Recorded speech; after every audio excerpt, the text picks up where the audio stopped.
महाराष्ट्र से। राधा वल्लभ श्री। राधे राधे महाराज जी, दंडवत प्रणाम। महाराज जी, ऐसे तो मन शांत रहता है, पर विषय सामने आते ही ये विचलित होता है गलत महाराज जी। गलत गलत, अभी अंदर ही नहीं हो तुम। शांत रहता है कितने सेकंड, पकड़ ही नहीं पा रहे हो, कैसी बात कहते हो? शांत है फिर गलत। यही गलती हमें धोखे में पहुंचा देगी। शत्रु को मित्र मान लिया तो गला काट देगा। जब तक इसे भगवत साक्षात्कार नहीं होता तब तक ये शांत नहीं होता। ध्यान रखना, दिखाई नहीं दे रहा तुम्हें इसलिए तुम्हें ये कभी शांत नहीं होता। इसका कार्य ही, वृत्तियां इसकी चलती रहती हैं, फैलता रहता है। इसका स्वभाव फैलता रहना। जैसे बंदर एक डाल से दूसरी डाल तीसरी, ये ऐसे फांसता रहता है। रागात्मक द्वेषात्मक। अनुकूल विषय हुआ तो रागात्मक, अनुकूल विषय व्यक्ति वस्तु स्थान तो रागात्मक, प्रतिकूल वस्तु व्यक्ति स्थान तो द्वेषात्मक। ये विचरता ही रहता है। मना खष्टान इंद्रियाणी प्रकृति स्थान। कल भगवान कह रहे हैं, औरों की तो बात जाने दो। आप कहते हो तब तक शांत रहता है, तो कहाँ शांत रहता है? कहाँ देखा है तुमने शांत होते? कहाँ स्थित रहता है? ये देखो, अनुभव की बात और पढ़ी लिखी बात ये अलग होती है। जब उसका अनुभव करोगे तब आप देखोगे। एक बार इस शांति के मार्ग में प्रवेश कर गया फिर ये नहीं हट पाएगा। हटाना भी चाहोगे तो ये नहीं हट पाएगा। शांत भगवान का स्वरूप है। भगवान का जब ध्यान का विषय आता है, भगवान हरि के नहीं कहते शांताकारम, और भगवत भाव में सबसे पहला भाव है शांत भाव, फिर दास्य भाव, फिर सख्य, फिर वात्सल्य, फिर कांता सहचरी भाव जो है। तो शांत, कुछ क्षण शांत रहता है। आप उस क्षण पकड़ो और हमें बताओ कि आपका मन कहाँ था जब आपने अनुभव किया कि ये शांत था। आप हमें बताओ, आपने अनुभव किया कि वैसे तो मन शांत रहता है, पर जब विषय देखता है तो विचलित हो जाता है। आप देखो कहाँ शांत रहता है। अगर जहां शांति थी तो उस स्थान का नाम है संसार चिंतन का त्याग। त्यागा शांति अनंतरम। जब संसार के विषयों का ही त्याग और शांति का अनुभव, तो जाएगा कहां? क्योंकि उसने अनुभव कर लिया है कि सब मिथ्या है, तभी तो शांति की तरफ आ रहा है। कहां जा रहा है? इसका मतलब हम अभी जैसे स्वप्न में अपने को देखते हैं जगा हुआ क्रियारत, लेकिन वास्तविक हम उस समय जगे नहीं होते। समझ रहे ना? स्वप्न में हम जैसे देख रहे हैं कि हम बाजार गए, सामान लाए, खाया पिया, लड़ाई झगड़ा, दुख सुख सब देखते हैं, लेकिन उसमें कुछ नहीं होता। हम सोए हुए होते हैं, शरीर का स्थूल का भान ही नहीं है और हम अपने को जगा हुआ मान रहे होते हैं। ठीक ऐसे ही हम मन को शांत मान रहे हैं, लेकिन अभी शांत नहीं है। निर्विषय मन शांत होता है। द्वंद्वातीत स्थिति शांत होती है। किसी भी द्वंद्व का कोई प्रभाव नहीं, किसी भी विषय का कोई आकर्षण नहीं, तब उसे हम शांत शब्द देते हैं। भगवान गीता जी में कहते हैं, श्रद्धावान लभते ज्ञानम तत्परः संयतेन्द्रिय ज्ञानम लब्ध्वा तत् परम शांति मचिरेणाधिगच्छति। जो श्रद्धावान पुरुष है, जब सत्संग शास्त्र के द्वारा, गुरुवाणी के द्वारा हमें पता चला कि हमारा लक्ष्य क्या है, भगवत चिंतन, नाम जप, भगवान की प्राप्ति, तो जितेंद्रिया, वो अपनी इंद्रियों को संयतेन्द्रिया, संयमन करना प्रारंभ कर दिया। ये नहीं, ये नहीं, ये नहीं, ये नहीं। नाम जप चल रहा है, भगवत चिंतन चल रहा है, गुरु पर, भगवान पर श्रद्धा है, तो आत्मबल प्रकट होता चला जा रहा है। अपनी इंद्रियों को वापस, मन शांत होना प्रारंभ हो रहा है। अब ज्ञानम लब्ध्वा। पहले जो ज्ञान हुआ तो सुनने और पढ़ने वाला हुआ था।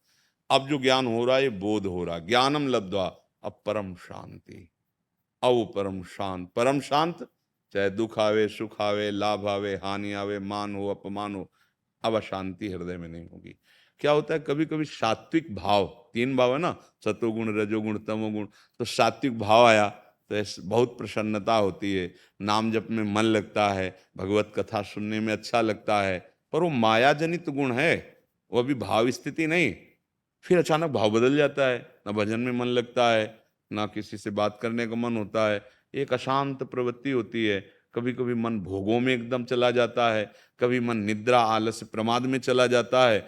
वही भजन करने वाला, उसकी ये गुणों का प्रभाव हो रहा है। अभी मन शांत नहीं होगा। शांत जब गुणातीत होगा, जब तीनों गुणों के ऊपर उठेगा, तब ऐसा होगा।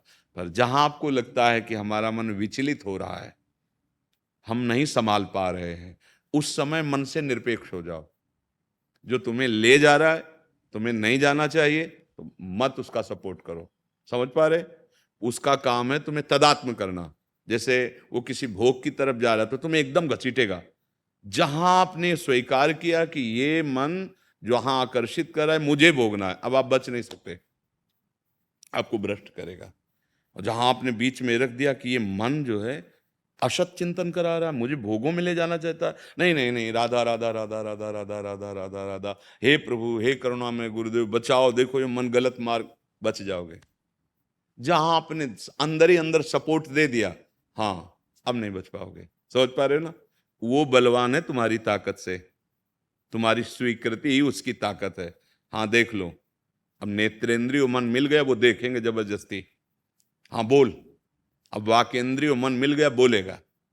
ऐसे हर इंद्रियों का संयोग लेकर के मन पतित होता रहता है। वहां तुम्हें मन को सपोर्ट नहीं दे। ये बहुत बड़ी सूक्ष्मता है, इसमें घंटा 2 घंटा नहीं लगते। सोचना और वो अपने में लिप्त करना एक साथ करता है मन। दृश्य देखा तो आप दृश्य देख रहे हैं, मन और नेत्रेंद्रिय नहीं।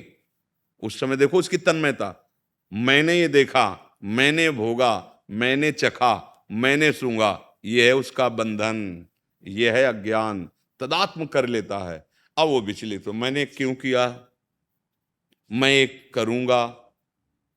ये जो तदात्म भाव है, इसको हटाना होगा।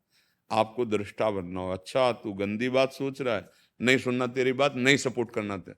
अब वो जलाएगा, उसको सह जाओ, महान हो जाओगे। टूट गए, बिखर जाओगे। तो सहना बहुत कठिन होता है। जब मन जलाना शुरू करता है ना, वो बार बार आपको बस आप शांत रहिए, उसको सपोर्ट मत कीजिए, आप जीत जाएंगे।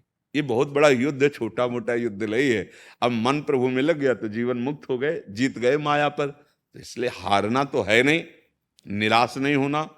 हाँ, घुटने सैकड़ों बार टेक सकते हैं, क्योंकि बहुत बलवान विपक्ष है, माया बहुत बलवान है। तो हो सकता है घुटने टेक जाए, हमसे गलतियां हो जाएं, पर हमें हारना नहीं। फिर खड़े होकर हमको वो दांव सीखना है, वो युक्ति सीखनी है, जिससे हम माया पर विजय प्राप्त करें। नाम जब छूटा, परास्त हो जाओगे। नाम जब से सुंदर ज्ञान होता है, और वही बताता है कि ये गलत है, इससे ऐसे बचो। जो नाम जप नहीं करते, भगवद आश्रित नहीं है, तो लोक में भी ऐसी गलतियां कर देते हैं कि अपने पद से च्युत हो जाते हैं, अपने परिवार को दुख देने वाले बन जाते हैं, या अपने शरीर को नष्ट करने वाले बन जाते हैं। जब अधिक पाप हो जाएगा तो ये होना शुरू हो। इसलिए सावधान। मन के कहने में तुम्हें चेक करना है, न्यायाधीश बनना है। ये गलत सिखा रहा है या सही। अगर सही सलाह है तो दस्तखत, अगर गलत सलाह है तो बिल्कुल नहीं। आप स्वीकृति मत दीजिए, कुछ नहीं कर पाएगा। वो कह रहा वहां जाना, आप मत जाइए, कहां ले जाएगा? तू बार बार जा, बार बार आपको आएगा, ले चलो वहां सुख मिलेगा, चलो ये करो सुख मिलेगा। आप बस उसकी सुनना बंद कर दें, ये हमें फंसाएगा, मारेगा, नहीं माननी इसकी बात। धीरे धीरे आप जीत जाओगे। पर भजन कर, बिना नाम जप किए, बिना अंदर से भगवत आश्रय लिए, इस मन को संभालना बहुत कठिन है। अंजुपुरी जी दिल्ली से। राधे राधे। राधे राधे महाराज जी। महाराज जी, लगातार ईश्वर का नाम के अलावा कौन सा सर्वश्रेष्ठ कर्म है जिससे प्रभु का दर्शन प्राप्त हो? कौन सा लगातार नाम? कोई कर्म होता ही नहीं। हर क्रिया प्रारंभ होती है और अंत वाली होती है, तो उसका फल अविनाशी कैसे मिल जाएगा? हर क्रिया प्रारंभ होती और अंत होती है, सोच लो। हर क्रिया, केवल एक है चिंतन। अगर आपने शरीर को अपना मान रखा है, माया को अपना मान रखा है, भोगों को अपना मान रखा है, तो आप देखो चिंतन कर नहीं रहे हो रहा है, हो रहा है नहीं। ऐसे जिस दिन आप प्रभु को सत्य मान लेंगे, अपना मान लेंगे, प्रीतम मान लेंगे, तो चिंतन होने लगेगा। गोस्वामी तुलसीदास जी ने कहा है, कामी ही नारी प्यारी जिमि, लोभी जिमि प्रिय दाम, तिम रघुनाथ निरंतर, प्रिय लागो मोहि राम। जैसे कंजूस आदमी को, कृपण आदमी को, लोभी आदमी को हर समय धन का चिंतन रहता है, उसको माला नहीं जपनी पड़ती, ध्यान नहीं करना पड़ता। जैसे कामी आदमी को शरीरों का आकर्षण, भोग प्रवृत्ति, हर समय चिंतन वही रहता है, ऐसे हे राम जी आप मुझे प्रिय लगो। अखंड चिंतन के लिए प्रिय शब्द है। जहां आपकी प्रियता होगी, शरीर में, भोगों में, संबंधियों में, वो चिंतन होगा बिना प्रयास के। अब इसी प्रियता को जो अज्ञान के कारण शरीर और भोगों में हो गई, प्रभु की तरफ करें। और वो करने के लिए नाम जप है। देखो, मन भागता है, नाम जप नहीं करेगा। जैसे आपने प्रश्न किया, ऐसे ही सबकी हृदय स्थिति है। कोई दान पुण्य बता दो, कोई वैसा कर दो। अधर्माचरण रोकना हमारा कर्तव्य है। अधर्माचरण का बढ़ावा देना नहीं, अपने अंदर या बाहर, अगर किसी भी प्रलोभन से ऐसा। इसीलिए हर क्रिया प्रारंभ होती है और अंत होती है। देख लो, कोई भी क्रिया हो तो उस क्रिया से अनंत अविनाशी को नहीं प्राप्त किया जा सकता। हाँ, उसके भाव में भरकर हर क्रियाएं उसको समर्पित करते हुए उसका स्मरण, तो भगवत प्राप्ति का हेतु हो जाएगी। किसका प्रश्न था, आप समझ पा रहे हैं? कोई संशय इसमें? महाराज जी, थोड़ा थोड़ा समझ पाई हूँ, क्योंकि पेशे से मैं डॉक्टर हूँ, लेकिन मुझे ऐसा लगता है कि अभी भी ना लक्ष्य प्राप्त नहीं हुआ कि इस धरती पर देखो, अगर आप डॉक्टर हैं तो मरीज को आप भगवान का स्वरूप मानिए और उसकी सेवा, भगवान की पूजा मानिए। कोई मरीज आए तो पहली दृष्टि में आप देखिए, प्रभु आप इस रूप में आए हो, मुझे सेवा मिली।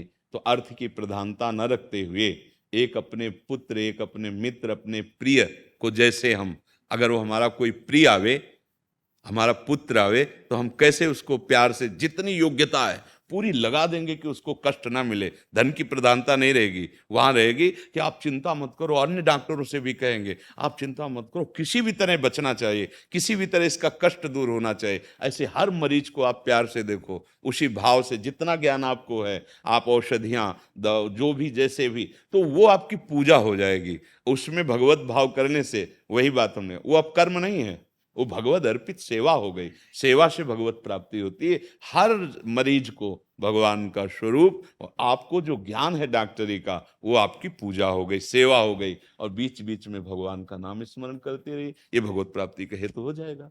अगर आप उसे भगवत भाव से नहीं देखते, एक व्यापार देखते हैं, फिर आप उपेक्षा करेंगे। दौड़ पड़ो ऐसे कि अपना पूरा ज्ञान लगा दीजिए, जरूरत पड़े तो हम 100-200 रुपया की दवा अपनी जेब से लगा देंगे, तुम सुखी हो। तो वो मालिक प्रसन्न हो जाएगा, भगवान देख रहा है, वो प्रसन्न हो गया, सब बात बन गई। हम अपने ज्ञान का, हम अपने पावर का दुरुपयोग ना करें और भगवत भाव से, तो जो भी हम कर रहे हैं वो भगवान की पूजा बन जाएगी, भगवत स्मृति बन जाएगी। पर धन्यवाद है आपको कि आप ऐसे कार्यों में रत होकर भगवान की प्राप्ति की चाह रखती है, आप भजन की तरफ झुकाव रखती है। ऐसी विलासिता फैल रही है कि केवल धन और भोग चिंतन और शरीर संसार को सत्य मानना, यही एक भ्रम ऐसा दृढ़ होता जा रहा है कि ये सतमार्ग, भगवत प्राप्ति, भजन, धर्म, ये सब, क्योंकि इतना अपवित्र मन हो गया कि इधर चलना ही नहीं चाहता, इधर सोच ही नहीं हो पा रही है। पर जैसे आप लोग बड़े भाग्य हैं कि आप धर्म की बात सुनना चाहते हैं, आप संत समागम करना चाहते हैं, आप भगवत प्राप्ति की कहीं ना कहीं, तो यहाँ आने का मतलब क्या है भाई? यहाँ आए तो इसका मतलब कहीं ना कहीं आपके कोने में भगवान के प्रति प्यार है। नहीं, हमसे मिलने